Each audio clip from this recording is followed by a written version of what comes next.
is use the grid to figure out where your contour lines go, right, Nolan? Yep. Okay, eyes up here. You're gonna have time to do that in a minute. Pencil down.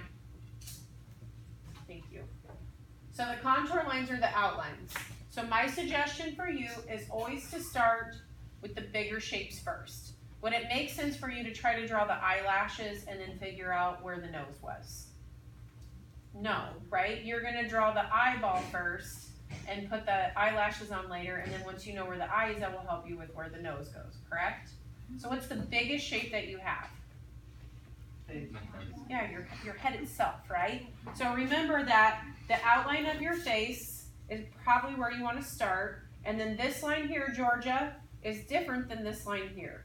A lot of times kids will draw one line in between the two things. So she has a line where her hair meets her forehead, and then she has another line on the top where we see the top of her head. Does that make sense to everybody?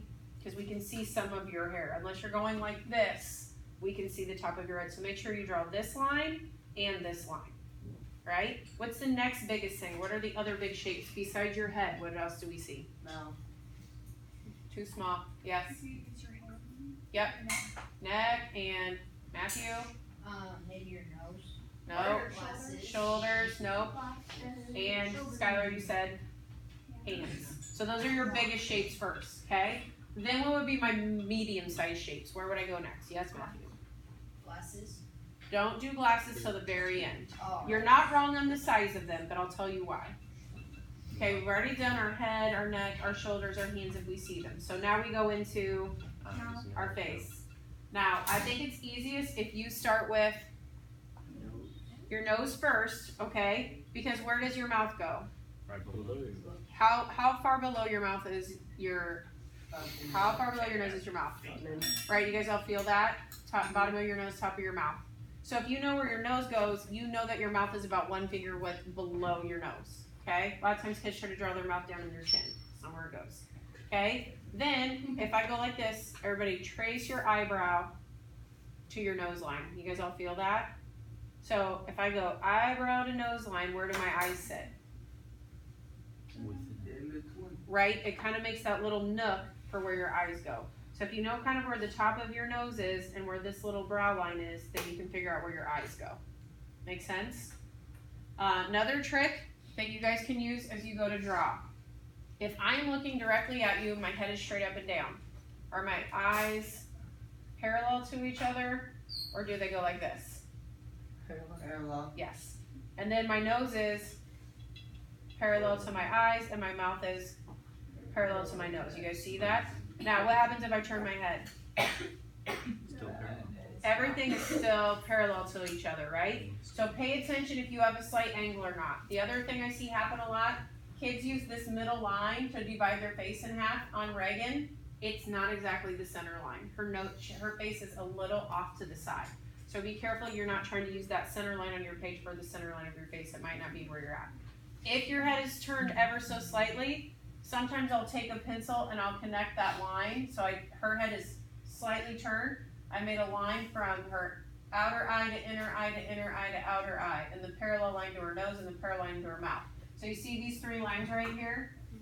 That's her eyes, her nose, and her mouth.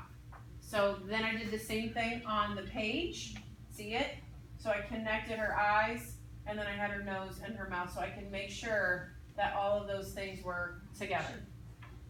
Okay, then what are some of the detailed things I could draw the end with? Forehead lines.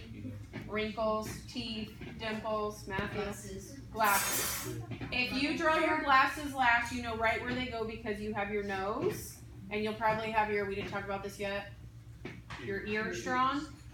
Okay? How many of you have glasses in your picture? One thing to look for. Your glasses do not go right around your eye. You'd have trouble seeing if they did. A lot of you, it's going to go down to here. I'm going to see like this much of your cheek underneath your glasses. A lot of times kids try to draw their glasses right around their eye, and they're not. They're bigger. They're going to come down and around and out. Okay? Teeth. Count your teeth. How many do you see? My guess is it's 4 to 6 and not 10 to 20, which is what I usually... You don't have little baby chiclets in your mouth. So count how many you see, and then see how I drew a little line there, almost like she was wearing a mouth guard. and I use that as a guideline, and then I divided up where her teeth were from there. So I drew a little guideline on the teeth, I drew it here, and then I use it to divide the teeth up. Okay? Yes, Matthew? But what if we're missing an eyebrow like I am? I'll let you just kind of fill it in if you want to. Yeah, You don't have to draw your pimples. If you have braces and you don't want to put them on there, I will let you not draw your braces. I know some of you took your glasses off for your picture, that's fine. If they're on, you need to draw it though. Like I'm not mean, I get middle schools hard, so I'll let you modify ever so slightly if there's something that you hate. All right, any other questions about drawing your face? Okay. Thank you, Mrs. Kentner.